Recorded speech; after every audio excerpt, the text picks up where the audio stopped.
Y a todo esto, no anuncié por Twitter de que iban a pasar la clase, así es que em, ya, si me dan un segundo, voy a ir a mi Twitter y vamos a, vamos a postear el anuncio y empezamos.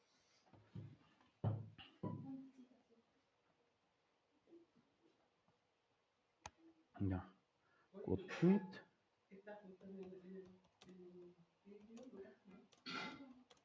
Empezar ahora ya.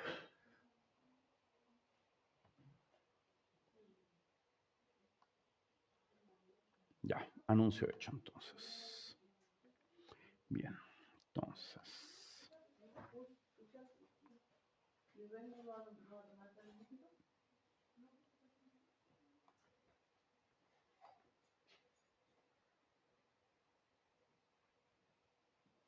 Igual me tomaría un cafecito. Fuera de. Gracias. ¿Ah? Uy, ¿qué te puedes poner? Donde tú quieras. Ya, ahora sí, tenemos quórum, tenemos sala completa, entonces les doy la bienvenida a esta sesión de este curso. Hoy día toca hablar del heurístico de disponibilidad y antes de eso lo que tenemos que hacer es partir con nuestro rito de todos los miércoles y viernes, que es hacer una breve síntesis de lo que abordamos en la sesión anterior. Recuerden que en la sesión anterior estuvimos conversando sobre la definición de heurístico en general, entendiendo los heurísticos como estas estrategias que permiten hacer juicios aproximados. Son estrategias mentales que permiten hacer juicios, resolver problemas, tomar decisiones en contextos de incertidumbre. Básicamente, nosotros razonamos heurísticamente cuando la información que tenemos no es exacta, no es completa y necesitamos tener una respuesta rápida y que sea lo suficientemente buena, pero no necesariamente exacta y perfecta. ¿Ya? A eso le llamamos heurísticos. Y le llamábamos sesgos cognitivos a todas las distorsiones que se producen en el mal uso o en el uso ineficiente de estos heurísticos. ¿Ya? Específicamente respecto al heurístico de representatividad, que es el primer tipo de heurístico en ser revisado en estas sesiones, tiene que ver con la formación de conceptos. Les leo. Dice, pensar en abstracto requiere formar conceptos. Los conceptos son representaciones mentales abstractas que representan una categoría de objetos, propiedades, eventos, procesos, etc. Básicamente, formar un concepto es formar una idea abstracta en la mente. Esa era como la definición más general. O utilizando una analogía, podríamos decir que los conceptos son al pensamiento, al razonamiento, lo que las palabras son a las oraciones en el lenguaje.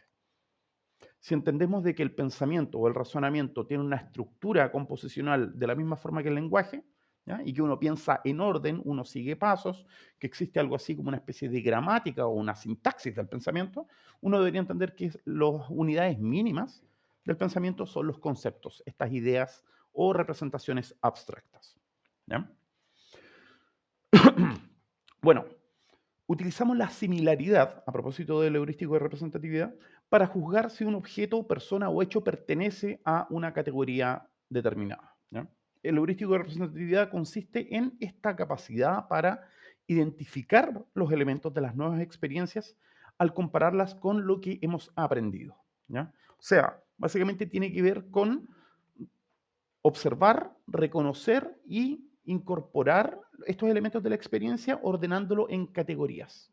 Y esas categorías corresponden a conceptos. ¿Ya? Sin embargo, muchas veces estos juicios de similaridad pueden estar sesgados por conceptos equivocados o por tener información insuficiente. Y esto puede dar origen a prejuicios, que es el tema que estuvimos abordando la semana anterior. ¿Ya? O sea, perdón, la clase anterior. ¿Ya? Una cita a propósito de Marcel Proust, escritor francés, de su obra En busca del tiempo perdido. Dice, pues en nuestra memoria encontramos de todo. Es una especie de farmacia de laboratorio químico donde tan pronto podemos poner la mano en una droga calmante como en un veneno peligroso. ¿No? Anécdota, voy a hacer un pequeño paréntesis. No sé si ustedes ubican un fenómeno particular del funcionamiento de la memoria que se conoce como el efecto Magdalena. No sé si les suena familiar, avísenme sí o no. Si les suena qué es el efecto Magdalena. No es el efecto mariposa, no tiene nada que ver con eso, es otro efecto.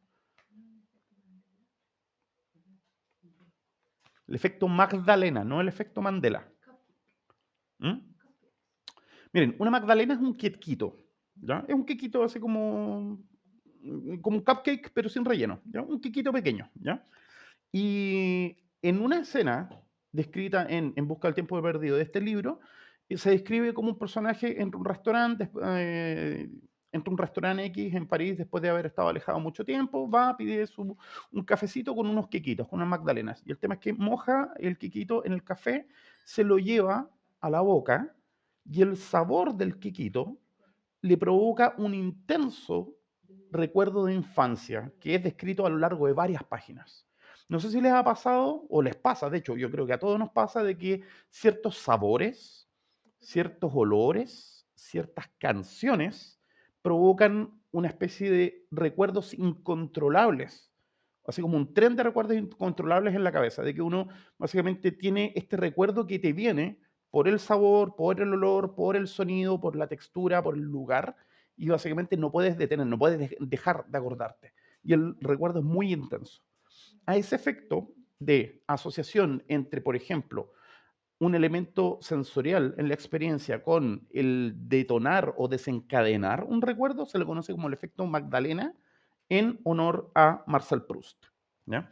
De hecho, hay un libro precioso que se llama Proust era un neurocientífico, lo cual obviamente es una exageración decirlo así, pero en ese libro la idea es que ciertos artistas, a través de la literatura, de la música, incluso de la cocina, de la gastronomía, se han adelantado a ciertos descubrimientos, a ciertos avances en la psicología y en la neurociencia, en el sentido de que han logrado identificar ciertos fenómenos cognitivos muy específicos a través del arte, ¿no? Entonces, eso es solo una invitación para que, si es que nunca le han dado una oportunidad, digamos, a este autor, le peguen una revisada, una leída, ¿ya? Entonces, como vamos a hablar de heurístico de disponibilidad y vamos a hablar de la memoria, tenemos que hacer un brevísimo repaso de lo que yo creo es psicología de tercero medio.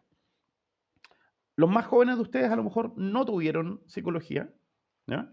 Algunos, no sé, en realidad no los más jóvenes, sino que los que fueron al liceo entre el 90 y algo y el 2000 algo, a lo mejor tuvieron clase de esto. Pero me soplan por ahí que no es muy recurrente, no es muy común que se haya abordado este esquema en particular. Si este esquema les suena familiar, felicítense porque tuvieron un buen profe de filosofía. Si no les suena, sorry. Por lo menos mis exalumnos todos se saben esto al revés y al derecho. Así es que vamos a ir con este modelo que es el modelo multialmacén de la memoria de Atkinson y Shiffrin, que fue postulado en el año 1968. ¿Ya? Eh, no sé si se ve el mouse, creo que sí. Parece que se ve el mouse en pantalla. ¿Ya?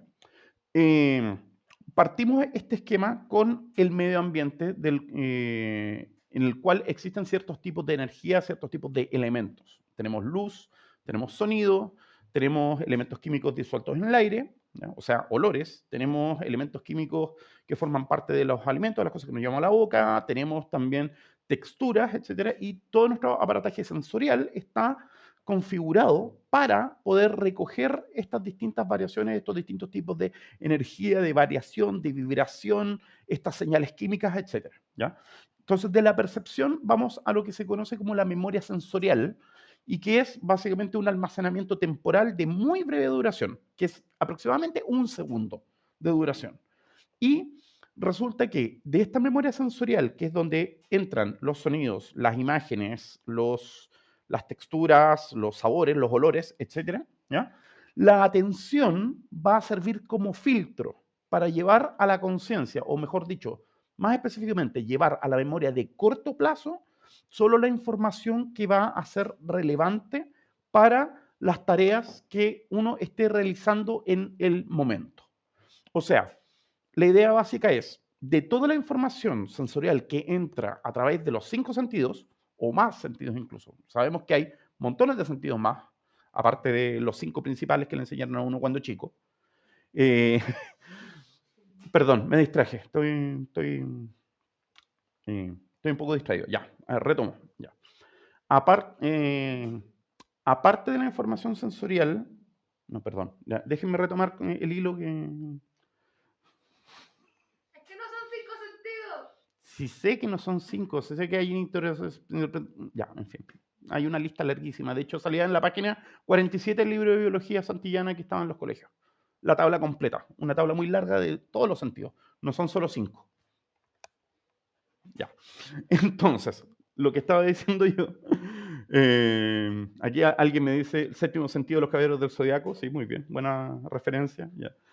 Ya, volviendo. Tenemos los sentidos y los sentidos están constantemente entregando información a esta memoria sensorial, ¿ya? Y la atención lo que hace es seleccionar solo la información que va a ser relevante para lo que uno está haciendo en el aquí y en el ahora, en el momento. O sea, hay un montón de información que efectivamente entra por los sentidos, pero que no está presente en la conciencia, no está en la memoria a corto plazo. Ejemplo número uno, ¿quién de ustedes puede decir que hasta antes de este momento sentía el roce de los calcetines y de los zapatos? Ahora que se los mencioné, es como que, oh sí, efectivamente, tengo zapatos puestos, tengo calcetines, tengo una sensación corporal en mis pies. Pero como ustedes estaban concentrados en la pantalla, concentrados escuchándome y concentrados en quién sabe qué otra cosa, esa información del cómo le aprietan los zapatos o cómo le aprieta el calzoncillo o etcétera, es información que básicamente estaba yéndose directamente por este canal, que es el del olvido. Y la atención lleva información a la memoria de corto plazo. La memoria de corto plazo es limitada. Hay un artículo fundacional de la psicología cognitiva que se conoce como el mágico número 7, que es el primer número 7 del que vamos a hablar hoy día. En el mágico número 7 se postula de que nosotros podemos retener aproximadamente 7 ítems de información en la memoria de trabajo, en la memoria de corto plazo. ¿Ya? Sin embargo, esa memoria a corto plazo también es muy susceptible a perder información a través del olvido. Pero hay un mecanismo que permite mantener información en esta memoria y que es lo que vamos a llamar el ensayo. ¿Ya? Básicamente hacer una especie de loop de ir ensayando, repitiendo la información. Por ejemplo, esto es un problema de hace mucho tiempo, ya no sucede tanto. Cuando, por ejemplo, te dictaban un número telefónico y tú tenías que recordar ese número telefónico antes de que se te olvidara para ponerlo por escrito en una libreta o en un cuaderno. ¿Ya? Entonces uno iba repitiendo 6451167, 6451167. ¡Ardilla! Y se te fue el número, lo perdiste. ¿Ya? No sé, me imagino que les ha pasado eso de que están tratando de mantener algo en la memoria y precisamente por alguna distracción la atención hace de que su atención se vaya para otro lado y la información que ustedes están tratando de retener lo pierdan. De la misma forma en que, por ejemplo, si están conversando con alguien en un bar, en un restaurante, y llega el mozo a pedirles, a preguntarles qué es lo que quieren tomar o qué es lo que quieren comer, y les muestra un menú con un montón de ítems, una vez de que revisan el menú y hacen su orden, se les olvida completamente de qué estaban conversando y tienen que hacer un esfuerzo consciente de tratar de retroceder para retomar el hilo, ¿cierto? Ya. Bueno, gracias a este ensayo, a este loop, uno puede consolidar, uno puede codificar los recuerdos en la memoria de largo plazo. ¿Ya? Y básicamente estudiar consiste en eso, tratar de consolidar un recuerdo que está en la memoria de corto plazo, de lo que uno está viendo, de lo que uno está leyendo, en la memoria de largo plazo. Y la prueba de éxito de que un recuerdo fue codificado adecuadamente en la memoria de largo plazo es cuando éste se puede evocar, cuando se puede traer de vuelta hacia la memoria de corto plazo. ¿Ya? Y todos sabemos que nuestra mente están repletas de recuerdos que no están presentes en la conciencia en todo momento, sino que son recuperados a medida que uno va necesitando esos recuerdos. ¿Ya? De hecho, antes de seguir, una breve dinámica o un breve, no sé, experimento. Les voy a pedir que cierren los ojos y recuerden de la forma más detallada posible su primer día de clases cuando entraron a primero básico. Es posible que la mayoría de ustedes tenga recuerdos más o menos articulados, buenos recuerdos de ese momento, de ese primer día de clases. Ensáyenlo. Cómo era su sala de clases, cómo era su profesora, cómo eran sus compañeritos, si tenían, sé que fue en la mañana, fue en la tarde, Hacía frío, hacía calor, estaba nublado. Probablemente recuerden, no sé, a sus papás o a la persona que los fue a dejar a la puerta del colegio, ¿ya? Porque típicamente el primer día de clases es un día especial muchas veces. O a lo mejor se fueron en un furgón escolar también, en un vehículo. Y habiendo hecho todo ese ejercicio de recordar, pregunta, ¿quiénes de ustedes se vieron a sí mismos en el recuerdo? Si alguno de ustedes al hacer este recuerdo se vio a sí mismo, obviamente, por razones obvias, ese recuerdo no es un recuerdo real, sino que es una reconstrucción de la escena a partir de las pocas cosas que uno recuerda y además a partir de información de segunda mano, como por ejemplo fotos, en el caso de los más viejitos, como muchos de los que estamos ahí, o también en el caso de videos, en caso que sean más jóvenes con acceso a tecnología, ¿ya? Pero típicamente la recuperación de los recuerdos de la memoria de largo plazo no es algo que es exacto siempre, sino que siempre implica algún tipo de reconstrucción o de reelaboración. Y de esas estrategias y de esos sesgos vamos a hablar ahora, precisamente. ¿Ya? Me voy a saltar esta cita, ¿ya? Pero debería... No, a ver, se las voy a leer acá para que conectemos el tema de la memoria precisamente con el tema de la conceptualización. Esto viene de un cuento maravilloso de Jorge Luis Borges que se llama Funes el Memorioso. Dice, era casi incapaz de las ideas generales platónicas. No solo le costaba comprender que el símbolo genérico perro abarcara tantos individuos dispares de diversos tamaños y de diversa forma. Le molestaba que el perro de las 3:15 visto de perfil tuviera el mismo nombre que el perro de las 3:30 visto de frente. Su propia cara en el espejo, sus propias manos lo sorprendían cada vez. Había aprendido sin esfuerzo el inglés, el francés, el portugués, el latín. Sospecho, sin embargo, que no era muy capaz de pensar. Pensar es olvidar diferencias, es generalizar, abstraer. En el abarrotado mundo de Funes no había sino detalles casi inmediatos. El personaje que está describiendo Borges es un personaje que tiene una memoria fotográfica perfecta. Y precisamente su memoria era tan buena en el sentido que podía recordar absolutamente todo con un grado de precisión absoluto, ¿ya? Que tenía problemas para hacer generalizaciones, para formar conceptos abstractos, vagos, generales, ¿ya? O sea, básicamente no podía pensar en abstracto, solo podía pensar en términos concretos, ¿ya? La tragedia de Funes, recuerdo y olvido selectivo. Algunos autores plantean que el recuerdo y el olvido selectivo son un requisito adaptativo, sirven para adaptarse al medio ambiente, que está en constante cambio. ¿Ya? Como ya habíamos señalado en la clase anterior, formar conceptos es precisamente olvidar las diferencias específicas y quedarse con las propiedades, con los elementos sobresalientes de una categoría. ¿Ya? En eso consiste formar un concepto abstracto. Es básicamente podar la experiencia de todo su detalle, de toda su variación, para tratar de quedarse con los elementos centrales, los elementos más importantes. ¿Ya? El olvido selectivo es parte de la operación de estos procesos inhibitorios de la memoria. ¿Ya? Si no hubieran procesos inhibitorios, si no hubiesen olvido probablemente tal, estaríamos bombardeados de recuerdos posiblemente relevantes que solo nos podrían confundir. ¿Ya? Borges, efectivamente, Paula, es uno de los pensadores más profundos que nos ha entregado Latinoamérica. Así que yo les recomiendo que se lean las obras completas de Borges. ¿Ya? Siguiendo. Uno suele poner mucha atención y genera recuerdos detallados y vívidos de sucesos que uno considera como relevantes. ¿Ya? Este ejemplo un poquito viejo. Algunos de ustedes, los más viejos sobre todo, ¿recuerdan qué era lo que estaban haciendo el 11 de septiembre del 2001? Me imagino que sí. Yo les cuento exactamente en qué estaba yo. Ese día tenía prueba en la tarde. Estaba en mi casa tomando desayuno cuando dicen en las noticias de que se estrelló un avión en un edificio en Estados Unidos, en Nueva York. Entonces prendo la tele y al ver lo que está pasando, lo primero que hice fue irme a un computador viejísimo que tenía, o sea, no era viejo, era un computador nuevo, pero estamos hablando de un computador del año 2001, un computador de estos con pantalla cuadrada y todo, y me metí a cnn.com a tratar de leer las noticias. Y estuve toda esa tarde leyendo noticias y no fui a clase. Y recuerdo de una forma súper vívida ese día. Lo mismo podría preguntarles también respecto a, por ejemplo, sus recuerdos del 27F, del terremoto del 27 de febrero del 2010, 2011, ¿ya? 2010. Probablemente también pueden hacer una reconstrucción de todo lo que pasó a partir del primer terremoto y lo que pasó en...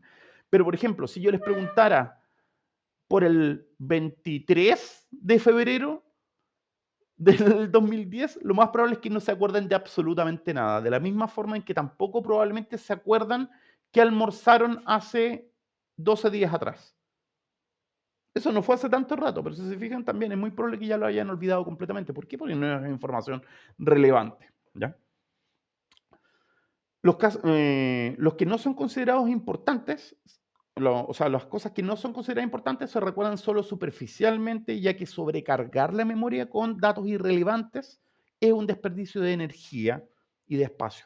Recordemos que, como ya habíamos dicho, eh, tendemos a andar por la vida en piloto automático y son solo las emergencias, las urgencias o las cosas que a uno lo impactan de una forma positiva o negativa las que activan este otro sistema 2 del que hemos estado hablando durante las últimas semanas. ¿Ya? Eso fue un poco cruel. Me voy a tomar me voy a tomar un cafecito.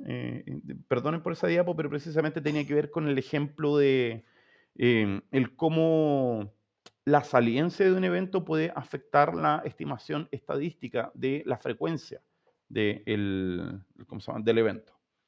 Porque un dato estadístico sabido es que es profundamente irracional tener miedo a volar en avión, porque estadísticamente hablando, las chances de tener un accidente aéreo fatal son infinitamente más pequeñas que las chances de tener un accidente automovilístico. Sin embargo, los accidentes automovilísticos, que estamos más acostumbrados a verlos, nos impactan menos, por ejemplo, que el ver en las noticias un accidente aéreo. ¿Ya? Entonces, eso explica, no sé, por qué hay ciertos miedos irracionales respecto a cosas que son muy poco frecuentes, pero que son mucho más impactantes precisamente porque son poco frecuentes. ¿Ya? Bien, entonces, vamos a hablar brevemente de un paper de un psicólogo cognitivo llamado Daniel Schachter, conocido como los 7 pecados de la memoria. ¿Ya? Si me dan un segundito, me voy a tomar un sorbo de café. No sé si ustedes se fueron a buscar un café. ¿Ah? Gracias, gracias. No sé si están tomando cafecito, me imagino que sí, porque esto, se entiende que estos temas no son muy adecuados para esta hora y para un día como este, sobre todo después del partido, pero ustedes saben, así es la vida. ¿Eh?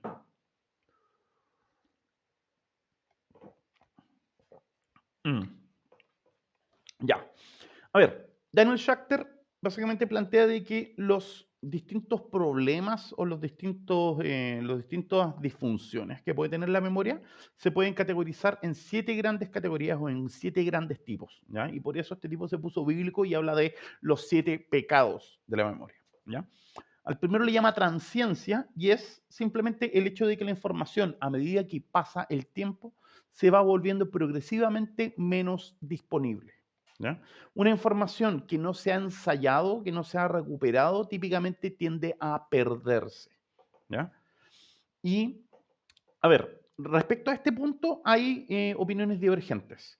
Para algunos autores, el olvido cuando se produce el olvido es definitivo. Sin embargo, hay autores que plantean que una vez que un recuerdo se codifica en la memoria de largo plazo, nunca se pierde probablemente tal y lo que desaparece es la capacidad de recuperarlo. O sea, no es que el recuerdo se haya borrado, sino que simplemente perdemos la capacidad de engancharlo con otra cosa para sacarlo de ese almacén. ¿Ya?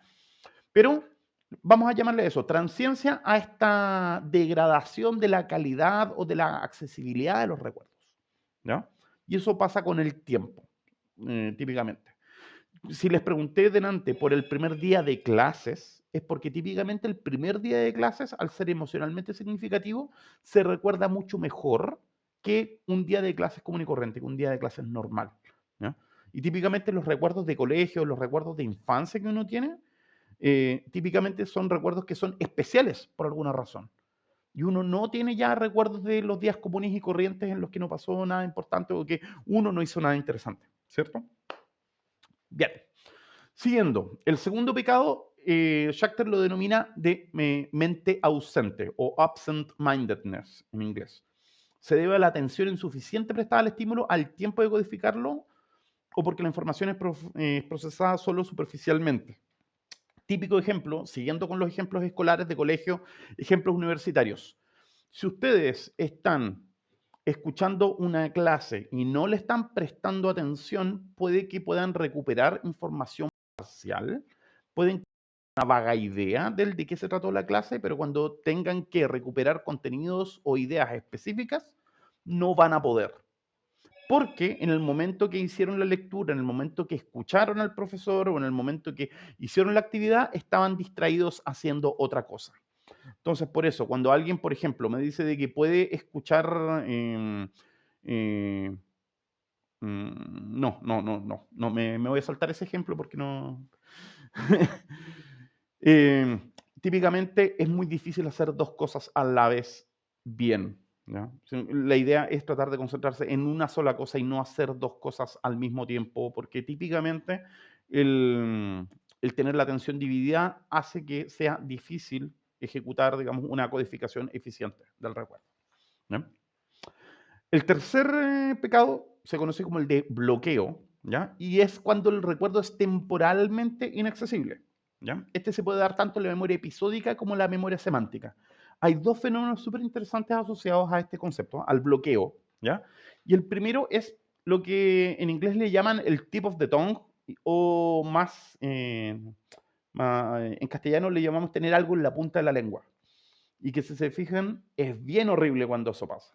Y es cuando uno sabe que uno sabe algo, pero uno no puede recordar ese algo.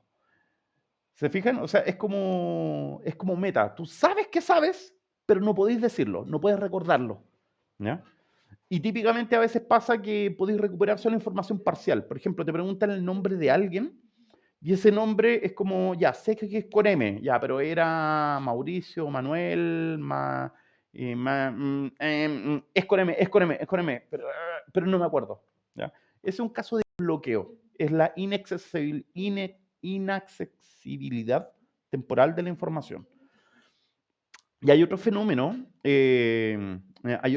relacionado con eso que es bien chistoso, bien interesante cuando pasa, y es lo que Schachter llama el fenómeno de las hermanas feas de Cenicienta, que es cuando estás tratando de recuperar un dato en particular y no puedes recuperar ese dato, lo tienes bloqueado, pero insistentemente se te atraviesa un dato que tú sabes que no es, pero ese dato como que se interpone. Es como la oveja de los Simpsons. No sé si se acuerdan de ese capítulo. De la oveja que se atravesaba y es como que no, tú no, yo sé que tú no te quiero ver a ti, quiero ver a la otra. A ese fenómeno se le llama el fenómeno de las hermanas feas de Cenicienta, porque el recuerdo al que quieres acceder, no puedes acceder a ello, pero tienes estos otros recuerdos que están interrumpiéndote, tratando de ponerse entre medio, cuando tú sabes que no quieres esos recuerdos. ¿Ya? Muy buena pregunta, Julieta. Gracias por la pregunta. Mira, memoria episódica es la memoria relacionada con las experiencias de vida, ¿ya? Por ejemplo, si yo recuerdo un recuerdo de infancia, recuerdos de clases, recuerdo de la vez que fui a visitar un museo, etcétera, todo eso que son recuerdos como en primera persona, le llamamos memoria episódica. Esa es la memoria de primera persona. Por el contrario, la memoria semántica es toda la memoria que tiene que ver con el conocimiento del mundo, ¿ya? O sea, en la memoria semántica están los significados de las palabras, datos históricos, todo lo que sea conocimiento, independientemente de la forma en que uno adquirió ese conocimiento, ¿ya?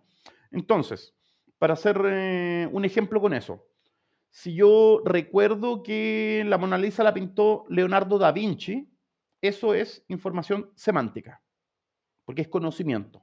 En cambio, si yo recuerdo la vez que fui al museo y vi la Mona Lisa, eso es memoria episódica.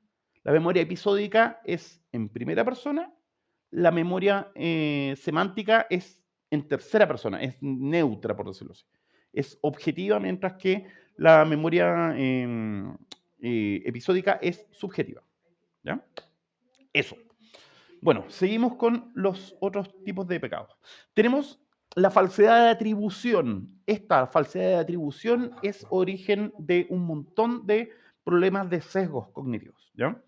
El recuerdo existe, o sea, el recuerdo es real, pero es atribuido a un tiempo, a un lugar o a una persona equivocada. Tenemos tres tipos de falsedad de atribución. Primero, cuando la atribución de un recuerdo es verdadero, pero es a la fuente incorrecta. ¿Ya? Cuando, por ejemplo, el recuerdo es real, pero, por ejemplo, uno transfiere ese recuerdo a otra cosa. Este caso es especialmente grave en casos en que el testigo de un crimen transfiere el rostro de una persona a la escena del crimen. ¿Ya? O sea, por ejemplo, cuando un testigo tiene que reconocer la típica escena de la tele, que se ponen, digamos, las personas y tienen que reconocer a quién es el atacante y se transfiere una persona y se le atribuye una acción que no cometió, por ejemplo. ¿Ya? Eso es la atribución a una fuente incorrecta. Lo otro que pasa mucho es el olvido de la fuente. Muchas veces las personas recuerdan algo, pero no la fuente, atribuyéndose la invención de la idea. ¿Ya? Y a este fenómeno se le conoce como criptomnesia. ¿Ya? Esto se da especialmente en el ámbito intelectual, literario y artístico, dando origen al plagio no consciente.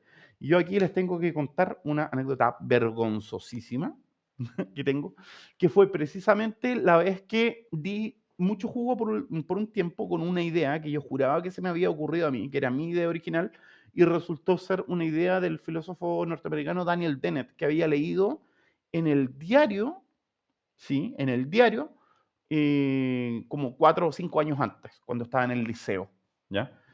Y resulta que como no podía recordar que había leído esa idea en esta nota escrita por Daniel Dennett en la revista Time, que salió como suplemento en el diario La Tercera un tiempo, pensé que esa idea se me había ocurrido a mí.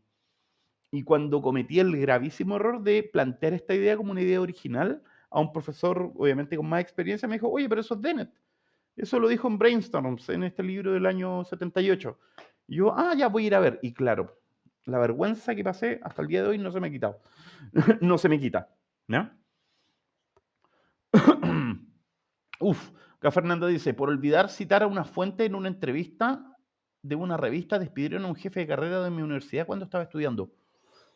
Uf, ¿ven? Puede llevar a problemas graves. Bueno, tercer tipo de falsedad de atribución es el reconocimiento falso o el recuerdo de eventos ficticios. Y acá sí, efectivamente, corresponde hablar del famoso efecto Mandela. ¿Ya? Consiste en afirmar haber visto o oído imágenes o palabras no presentadas con anterioridad o que solo estaban asociadas semánticamente con los conceptos previamente presentados. ¿Ya? Cuando hablamos de reconocimiento falso o recuerdos ficticios, ¿ya? Esto está muy relacionado con el que viene inmediatamente después, que es el pecado de sugestibilidad. Se puede generar recuerdos falsos al momento de intentar recordar un suceso. La sugestibilidad está directamente relacionada con el pecado anterior porque la conversión de las sugestiones en recuerdos falsos implica una falsedad de atribución. ¿Ya? Sugestibilidad, hay un caso particular que es bien terrible que se dio en Estados Unidos en los años 90 y es que al... no miren, aquí estoy, de hecho, para que vean cómo es esta cosa. Esto lo leí hace como 15 años más o menos y no me acuerdo bien del detalle, así que se los voy a parafrasear de la mejor forma posible. Pero está precisamente en el paper de Schachter. Sucedió de que en un pueblo en Estados Unidos llamó la atención al departamento de policía el hecho de que em, hubo una gran ola de denuncias por abuso sexual y participación involuntaria en ritos satánicos durante la infancia por un montón de adultos. Muchos adultos denunciaron que habían sido abusados sexualmente y que se les había hecho participar en rituales demoníacos. Entonces lo que hicieron estas personas fue denunciar a sus padres, interponer una demanda contra sus padres por este tipo de actividad que había sucedido. Y el tema es que se hizo la investigación, se investigó a fondo, y lo que encontraron fue que nunca hubieron tales ritos satánicos, etcétera, sino que efectivamente lo que tenían en común todos los denunciantes es que se atendían con la misma psicoterapeuta. Y la investigación determinó que esta psicoterapeuta había inducido un recuerdo falso en todos sus clientes para mantenerlos enganchados y mantenerlos haciéndose terapia, inventándoles un trauma que supuestamente habían olvidado y que gracias a la terapia habían recordado. El caso fue sumamente grave y dio inicio precisamente a toda una línea de investigación respecto al cómo es posible implantar falsos recuerdos a través de la sugestibilidad en las personas. ¿Ya? Uf, sorry. Penúltimo, sesgabilidad, aunque se traduce de otras formas, pero cuando hablamos de sesgabilidad es precisamente la capacidad de la memoria por ser influida por sesgos. ¿Ya? La codificación y recuperación de los recuerdos son extremadamente dependientes e influidas por el conocimiento preexistente y las creencias de las personas. Creencias a nivel ideológico, creencias a nivel religioso, creencias a nivel moral, a nivel ético. ¿Ya? Típicamente las personas siempre van a tender a recordar las cosas que les son más familiares o que, por ejemplo, son más convenientes para el relato que están construyendo en un momento determinado. ¿Ya? Básicamente es el equivalente en la memoria de un fenómeno que en otros contextos le llamamos el sesgo de confirmación. Uno va a tender a recordar mejor la información que confirma tu relato, que confirma lo que estás tratando de, la idea que estás tratando de defender, y uno va a tender a olvidar la información que contradice el relato que uno está tratando de construir. ¿Ya? En ese sentido, la memoria, claro, en ese sentido es súper, no sé si la palabra es engañosa, pero la memoria efectivamente tiende a teñir emocionalmente ciertos fenómenos. Por ejemplo, eh, tema sensible, ¿ya? Pero no se me ocurre mucho mejor ejemplo de esto. ¿Qué es lo que pasa cuando uno se acuerda, por ejemplo, de los pololos o las pololas de adolescencia? ¿Ya? Dependiendo de qué tan bonita haya sido la experiencia o de qué tan mala haya sido la experiencia. ¿Ya? Típicamente, el cómo terminó la relación va a afectar el cómo uno evalúa toda la experiencia anterior. Si la ruptura fue amistosa, uno podría suavizar, digamos, el resto de la relación. Y si la ruptura fue terrible, ¿cómo se llama? Fue dolorosa, uno probablemente también va a tender a exagerar, digamos, los elementos negativos de la relación, ¿ya? No sé si les ha pasado a ustedes, ¿no? No sé si es una experiencia común, pero efectivamente los recuerdos pueden estar sumamente sesgados dependiendo de las creencias que uno tiene, las emociones por las que uno está pasando, etcétera. Y por último, el pecado más terrible de los 7 es el de la persistencia y que consiste en el recuerdo constante y persistente de eventos que uno debería o uno preferiría olvidar. ¿Ya? De hecho, el ejemplo más extremo de la persistencia como pecado de la memoria es el estrés postraumático, cuando no solo tienes un recuerdo que es imborrable, sino que además es intrusivo. Es un recuerdo que te interrumpe durante el día o que te impide funcionar adecuadamente en el día a día. ¿No? Ahora, al igual que los 7 pecados de la Biblia, estos pecados de la memoria se pueden interpretar como efectos secundarios o disfunciones de características que son útiles y adaptativas. ¿Ya? Por ejemplo, para darles el siguiente ejemplo, nosotros dentro de los 7 pecados de la Biblia está, por ejemplo, la pereza y la gula, ¿cierto? Sin embargo, el reunir alimento, consumir alimento es adaptativo, ¿se entiende? La gula es un exceso de eso. De la misma forma que descansar también es necesario, es súper necesario descansar para recuperarse, etcétera. Pero el exceso de descanso, que le llamamos pereza o le llamamos flojera, sería un pecado, ¿ya? En ese mismo sentido, la sugestibilidad, la sesgabilidad, la persistencia, la falsedad de atribución, la transciencia, la metaausencia y el bloqueo, o sea, estos 7 pecados de la memoria en realidad son fallas producidas por el mal funcionamiento o el funcionamiento extremo de características de la memoria que son útiles. Recordemos de que no es óptimo recordar absolutamente todo. Porque recordar absolutamente todo, como habíamos señalado en el ejemplo del principio, impide generalizar, impide abstraer, o sea, impide poder ver las cosas, digamos, desde fuera de la caja, ver las cosas de una manera más general. ¿Ya? Si uno está, por ejemplo, tratando de resolver un problema, que es un problema amplio, general, y lo único que uno logra es pensar en casos o en ejemplos específicos, o por ejemplo, cuando tú estás teniendo una conversación, una discusión sobre un problema general, ponte tú, no sé, un problema social, y a lo único que uno puede acudir es a instancias o ejemplos específicos, precisamente no estamos abordando el problema en el nivel de generalidad, de abstracción que ese problema requiere. ¿Ya? Entonces, por eso, cuando hablamos de recuerdo y de olvido selectivo, el olvido selectivo y el recuerdo selectivo son cognitivamente eficientes, son una adaptación a nivel cognitivo. ¿Estamos bien hasta acá? No sé si es demasiada información quizás. Miren, estamos hablando de la memoria y yo estoy preocupado de que sea demasiada información. Para que hagamos una brevísima pausa de 3 minutos.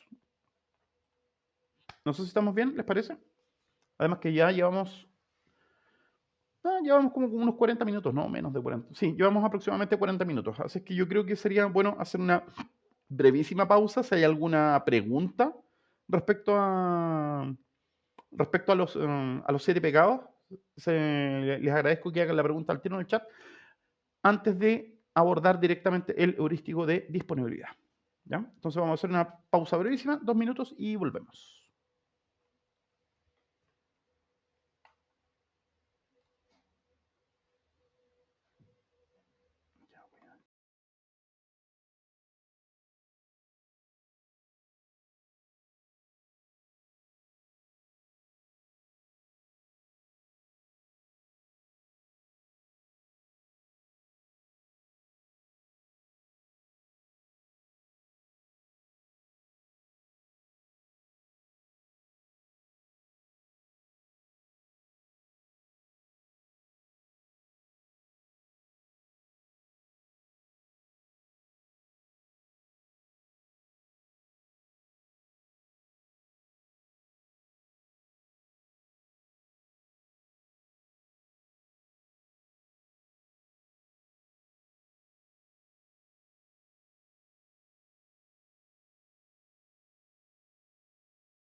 Ya.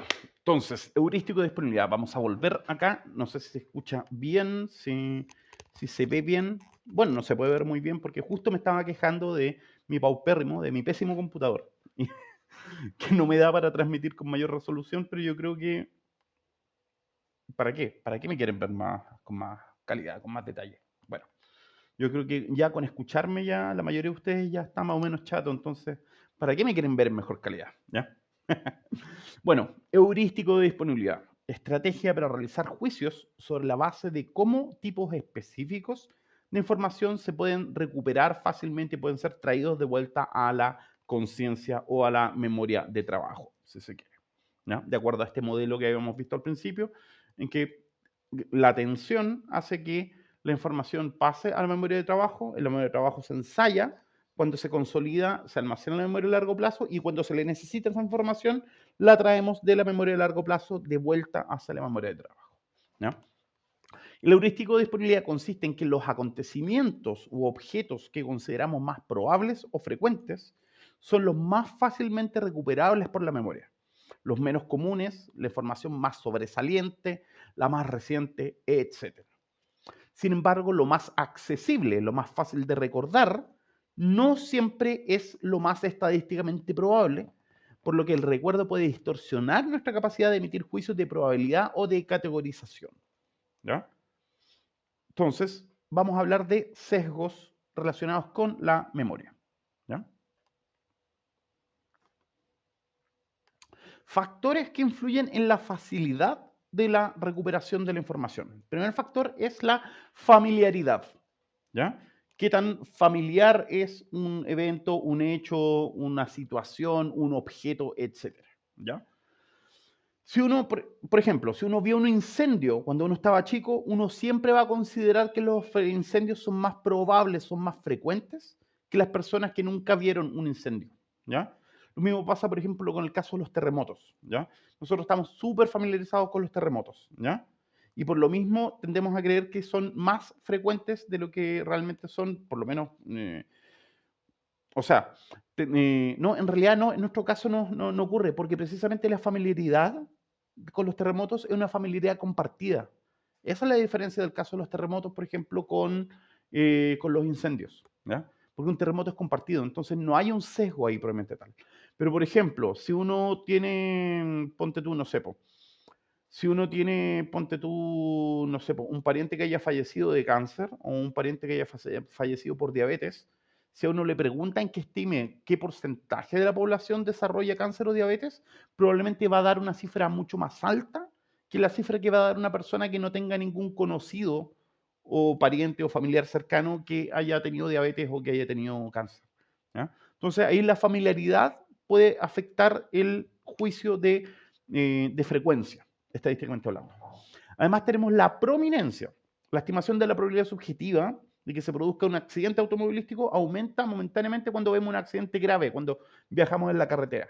Uno típicamente se sugestiona, ¿ya? Y eso hace que los juicios de prominencia sean distintos. Hay un caso inverso que es bien simpático, es bien interesante, ¿ya? Y es el hecho de que cuando uno tiene una preocupación en particular o cuando uno tiene una idea en la cabeza, uno empieza a considerar como más llamativos todos los nuevos ejemplos de ese, de ese evento.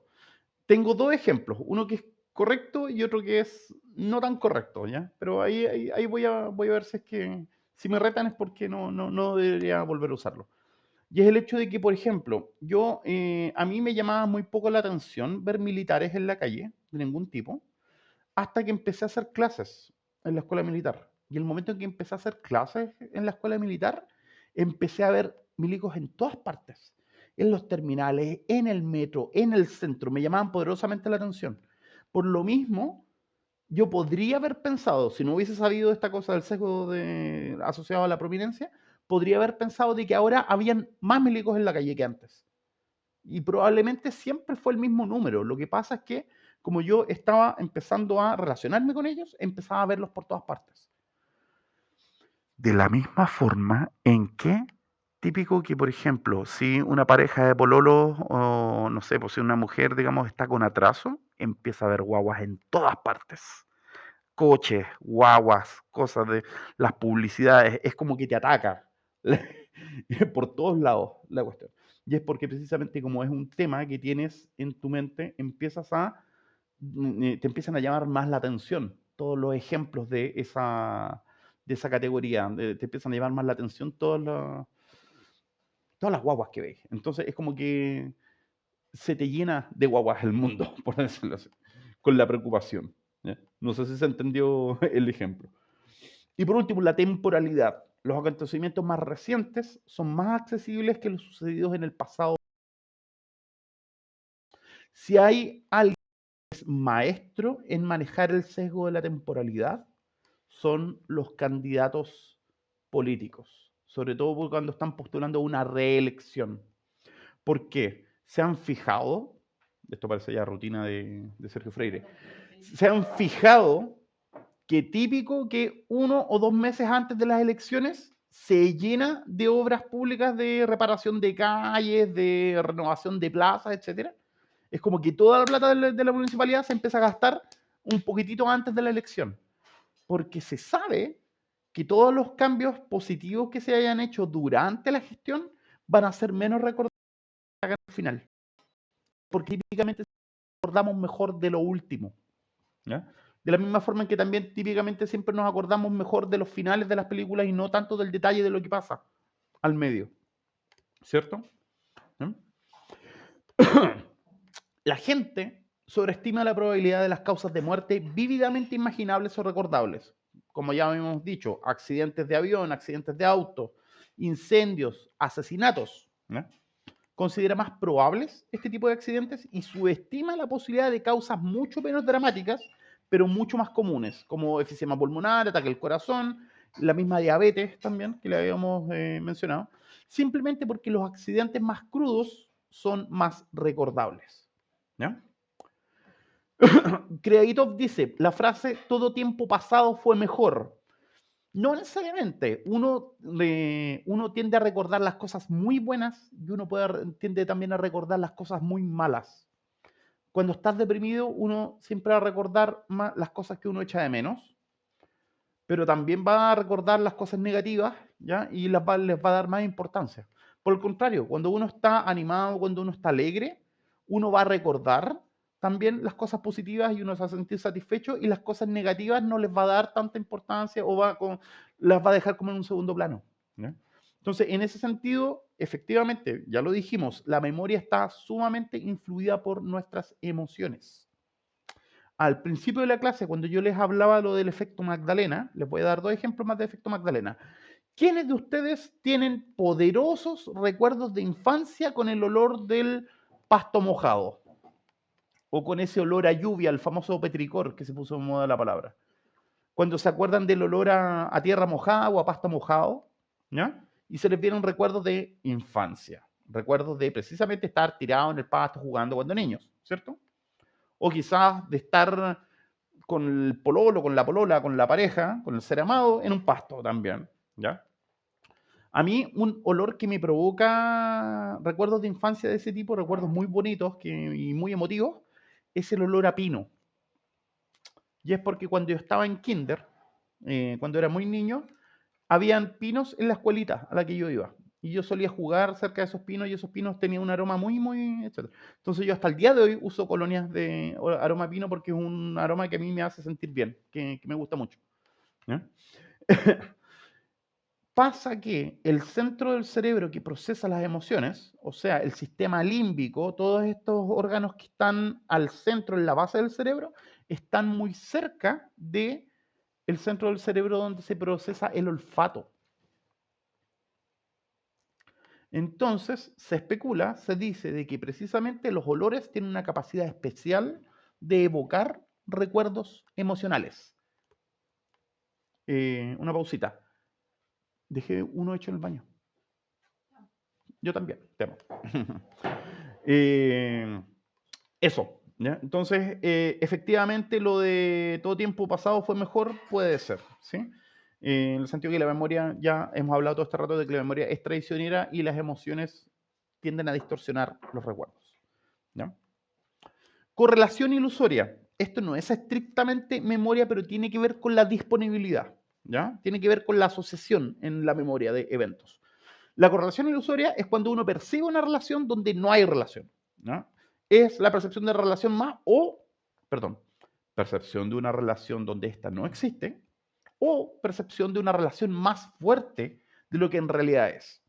Es un sesgo en la evaluación de la frecuencia con la que dos acontecimientos ocurren. Cuando ocurre un evento inusitado, cuando pasa algo inesperado, lo recordamos con mayor nitidez. Y recordamos con mayor nitidez los hechos que lo precedieron. ¿Ya? O sea, ese refuerzo del recuerdo va en ambas direcciones, tanto el suceso como lo que transcurre antes y lo que transcurre después. ¿Ya? La gente que cree en sueños premonitorios, cuando sucede algo que se ha soñado recientemente, aunque esta coincidencia se produzca una sola vez, es un gran ejemplo de la correlación ilusoria. De hecho, todas las supersticiones se basan en la correlación ilusoria, porque típicamente cuando se produce lo que señala la superstición, uno, por conocer la superstición, uno recuerda ese evento de forma muy, muy nítida, muy clara, y uno se olvida de todas las veces que no pasa eso, ¿ya? O sea, por ejemplo, si ustedes fueran caminando por la calle y pasaran debajo de una escalera y efectivamente se tropezaran y se fracturaran una pierna por haber probablemente dirían, sí, la superstición es real, probablemente dirían que efectivamente sucede, pero resulta que estadísticamente hablando, sobre todo las personas que trabajan con escaleras, pasan debajo de la escalera al día y no necesariamente. Lo mismo también con la rotura de espejos, lo mismo con los gatos negros. Ustedes saben de que hay distintos gremios que tienen supersticioso, no soy. Así que no puedo dar muchos buenos ejemplos. No sé si ustedes tienen alguna superstición en particular y la quieren compartir en el chat, bienvenidos. Conversemos, las discutamos después de que terminemos de revisar el material que tenemos para hoy día, ¿no? Pero esa es la idea. Las supersticiones se basan en la correlación ilusoria, en el hecho de que es mucho más fácil recordar relación no implica una causalidad. O sea, las coincidencias son una mala guía a la hora de tomar decisiones, ¿ya? O, citando a Bertrand Russell, que lo cité en la clase anterior, Bertrand Russell solía decir de que incluso un reloj roto da la hora 2 veces al día bien. Por consiguiente, no tenemos que basarnos en casos específicos, en casos particulares, sino que siempre hay que tratar de buscar más evidencia para tratar de establecer si existe una relación de causalidad. Ahora, rápidamente, ¿cuántas letras F hay en esta frase? Les voy a dar 10 segundos. 2.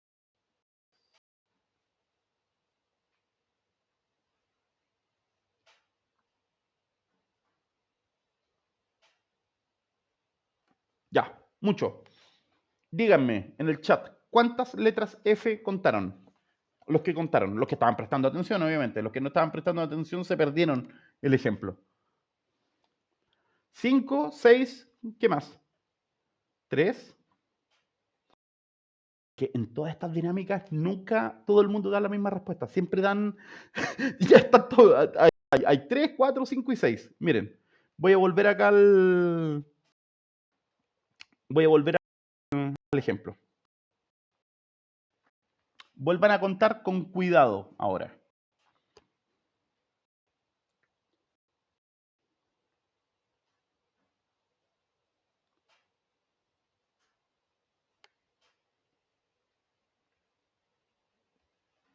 ¿Cuántas hay?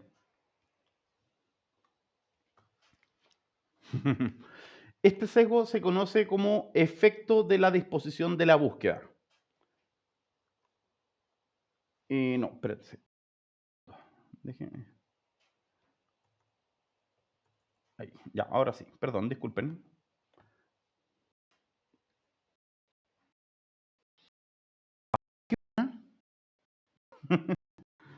Ok. Ya, sorry que mi internet está, pero súper, súper lento. Así que...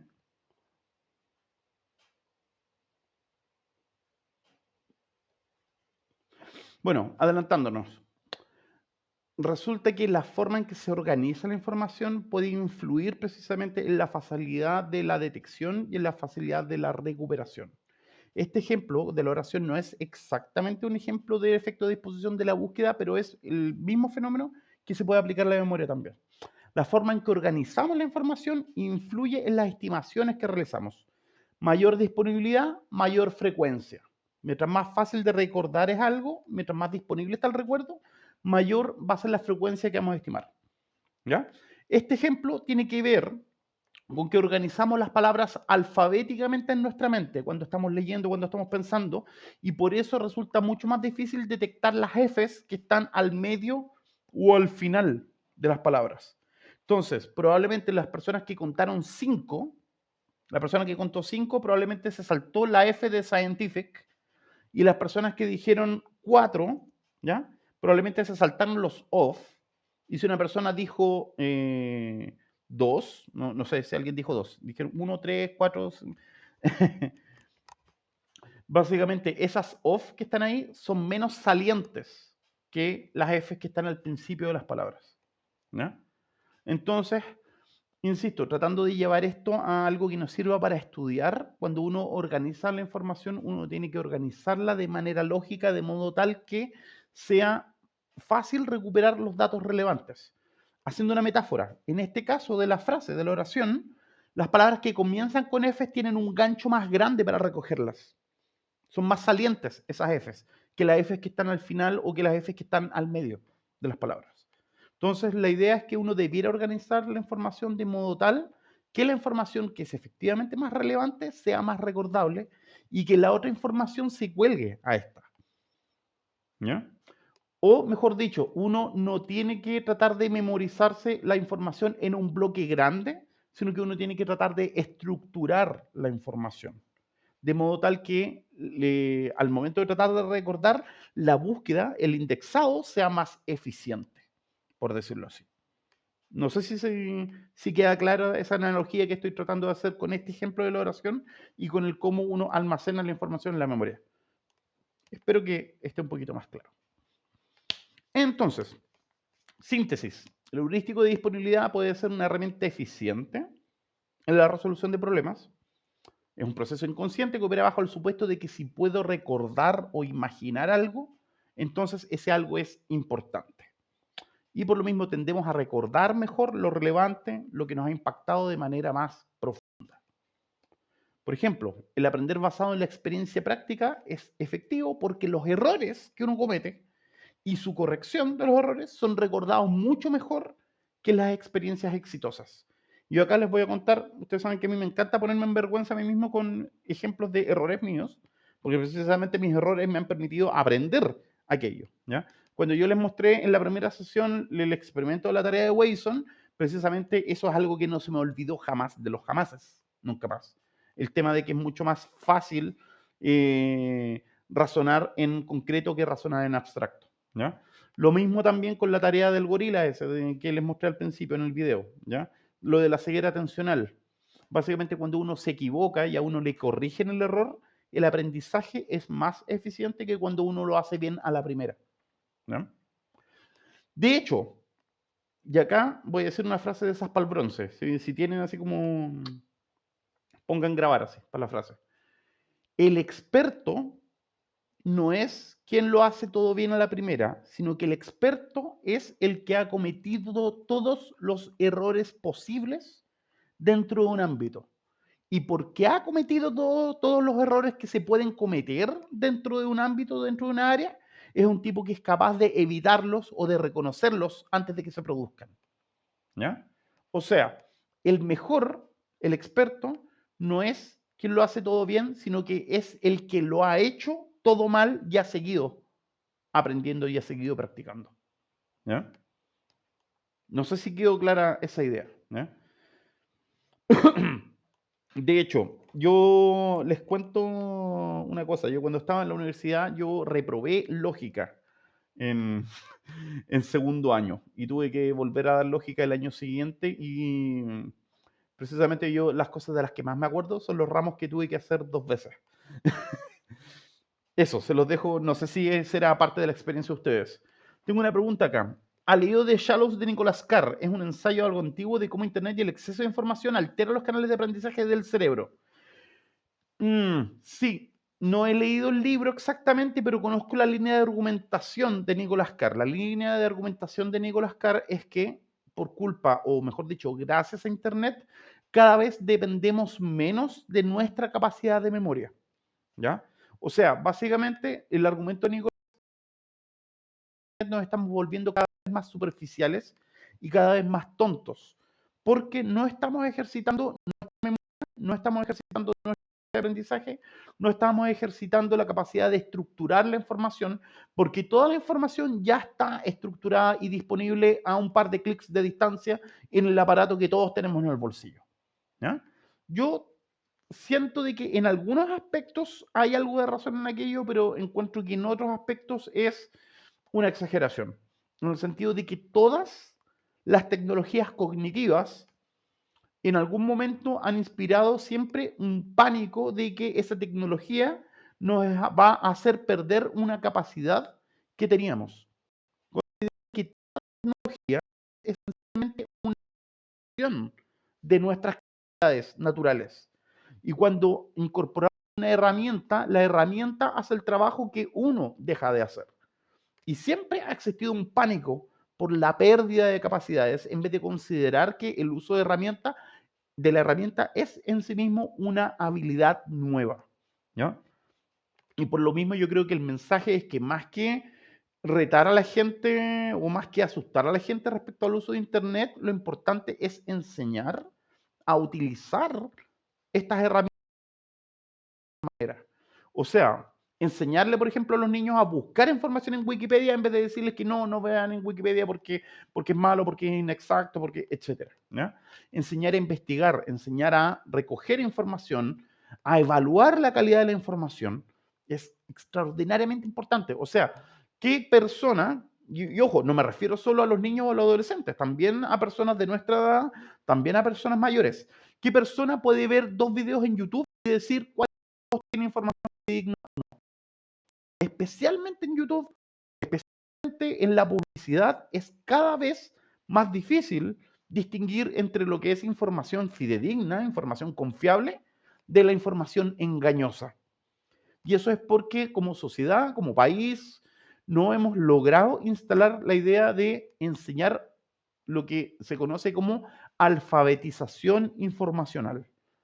No nos hemos preocupado de aprender y de enseñarles a los demás a cómo poder filtrar la información para quedarnos con la información de buena calidad y desechar la información engañosa, la información de mala calidad, ¿ya?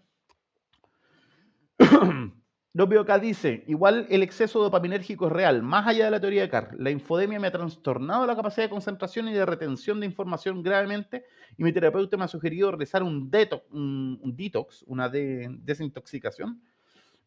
Cuánto me afecta estar mucho tiempo en Internet afecta también.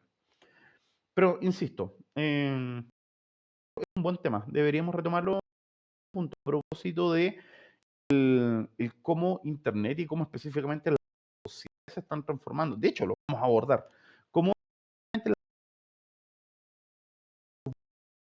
desinformación funciona y por qué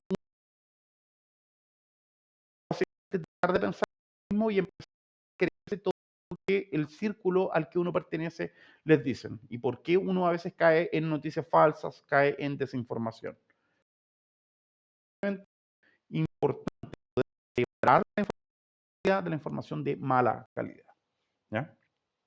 Y de hecho, si se fijan, por eso es que un buen ejemplo de todo esto que estábamos hablando a propósito de la disponibilidad está, por ejemplo, uno lo puede ver en los memes también, ¿ya? En el sentido de que los memes que no son tan graciosos básicamente pasan directamente al olvido, mientras que un meme moderadamente gracioso explota en todas direcciones con nuevas variantes, con etcétera, ¿ya? Y eso es precisamente porque mientras más saliente, más transmisible, más fácil de transmitir y más fácil de recordar va a ser, ¿no? Bueno, eso. Entonces, para terminar con la síntesis de lo que hemos conversado hoy en día, no debemos asociar necesariamente lo recordable con lo relevante, ¿ya? El hecho de que uno pueda recordar algo no necesariamente lo hace más importante o no lo hace más frecuente necesariamente. Entonces, para evitar caer en estos sesgos, lo que uno debe hacer es evaluar la relevancia de los datos y considerar la información estadística en vez de basar el juicio exclusivamente en las anécdotas personales que uno recuerda, ¿ya? O sea, siempre se dice de que anécdota no es evidencia, ¿ya? Y por eso es que, por ejemplo, cuando se debate, por ejemplo, sobre medicinas alternativas, yo conozco una, no te vas a acordar necesariamente de las otras personas que lo intentaron y que no pasó nada. Entonces, por eso, habíamos dicho de que por culpa de los sesgos de disponibilidad es que las supersticiones, pero también son el fundamento de todas estas pseudoterapias y pseudociencias. También, ¿ya? Segundo, hay que evitar generalizar exclusivamente a partir de casos recientes específicos y siempre hay que tratar de enmarcar el problema considerando toda la información disponible en términos históricos y en términos de más allá de la experiencia inmediata de cada uno. O sea, básicamente tratar de pensar tomando en cuenta la información lo más amplia y objetiva que se pueda. Y no solo a partir de la memoria, porque a veces la memoria precisamente puede distorsionar los recuerdos de modo tal que hagan que tú pienses o creas que estás pensando bien o que tienes la razón, etcétera, ¿no? Nuevamente, el espíritu general de todo esto es que no hay que creerse infalible en los propios pensamientos, en los propios argumentos, en la propia mente, sino que hay que ser lo más escéptico con uno mismo posible, antes que ser escéptico con los demás incluso, ¿ya? Uno tiene que ser crítico, pero sobre todo uno tiene que ser autocrítico. Y por último, esto tiene que ver con algo que es esencial en el pensamiento crítico y es el pensamiento creativo.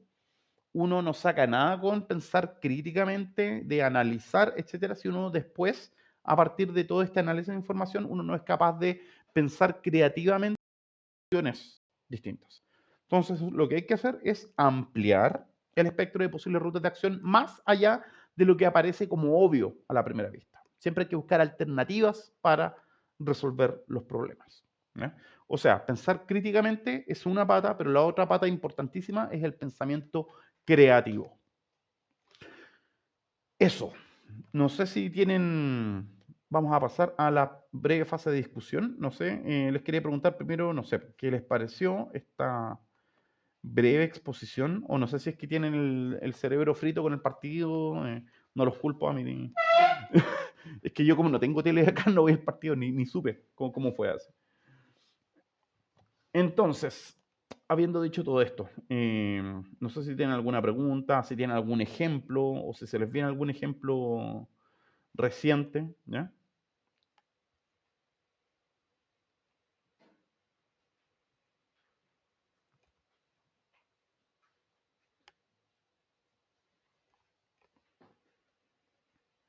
Gracias. Sí, muy bien. Igual es harta información. Yo les recomiendo que busquen el paper. Les voy a poner acá. El paper del que les hablé al principio se llama nuevamente Los 7 pecados de la memoria y es de Daniel Schachter, ¿ya? Ese paper es entretenidísimo, tiene un montón de ejemplos muy bacanes de cómo se llama, de cómo estas distintas distorsiones de la memoria pueden afectar el juicio, pueden afectar el razonamiento, ¿no?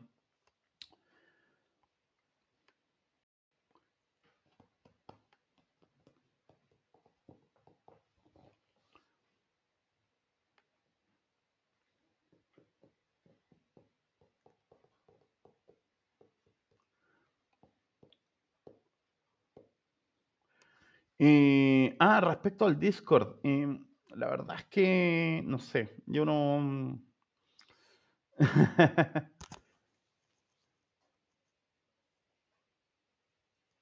Ah, no sé qué diablo es eso. Sí. Mira, no sé, yo no lo tengo instalado. De hecho, nunca me ha gustado mucho porque lo ocupo para jugar con mi hermano chico, pero no. Digamos que tengo razones personales para evitar ese canal de comunicación.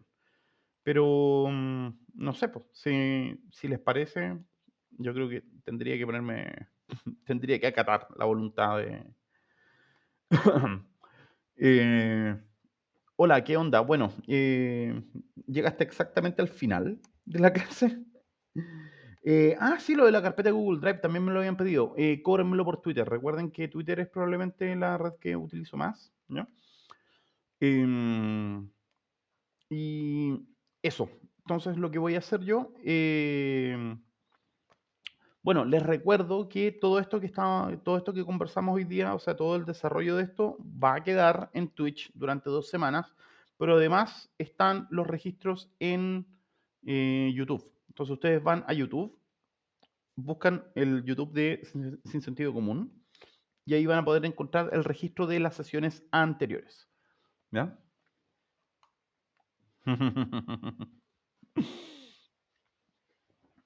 Bueno, eso. Entonces voy a dejar el registro hasta acá. Les agradezco mucho su atención, les agradezco mucho el que hayan venido y que me hayan prestado su atención. Ya habíamos hablado al principio de que la atención es un recurso valioso, es un recurso escaso y mantener la atención más de 5 o 10 minutos en una persona conversando obviamente es difícil, así que muchas gracias por eso y nos vamos a ver la próxima semana en la que vamos a hablar de lo heurístico de anclaje y ajuste. O sea, vamos a formas en que nuestro cerebro es una pésima máquina para hacer cálculos estadísticos y sobre todo por qué nuestra mente es tan mala para los negocios, es tan mala para administrar el tiempo y es tan mala para administrar la plata también, ¿ya? Que son las dos cosas que más nos cuesta manejar, el dinero y el tiempo. Correctas. A hablar de eso en la próxima clase. Vamos a hablar sobre todo de economía conductual. Vamos a hablar de la ciencia que estudia el cómo las personas toman decisiones económicas. ¿Ya? Habiendo dicho eso, nuevamente les mando un gran abrazo, me despido. Si tienen algún comentario, algún saludo, lo pueden dejar ahí. Entonces vamos a detener el registro